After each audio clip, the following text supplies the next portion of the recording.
So this is how you can turn off HDR on your phone. We're gonna want to go on ahead and open up the settings app. Now, go down until you find camera, which could be at the very bottom or right here, actually in the middle.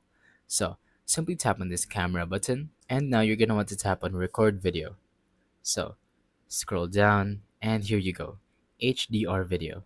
It says record up to 60 FPS video in 10-bit high dynamic range, including Dolby Vision. So if you want to turn off HDR video, you can do that by simply tapping on it, because I did hear some people on TikTok talk about how HDR videos just make your video look blurry and unprofessional and basically just grainy. So go on ahead and tap on that to turn it off. And yeah, that's about it. That is how you can turn off HDR on your phone.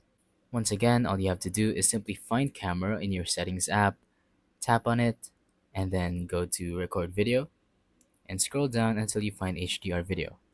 Tap on it if you want it on, and tap on it if you want it off. So, thank you for watching. Don't forget to leave a like, subscribe, and let us know in the comments down below if the tutorial worked or if you have any questions. Thank you and goodbye.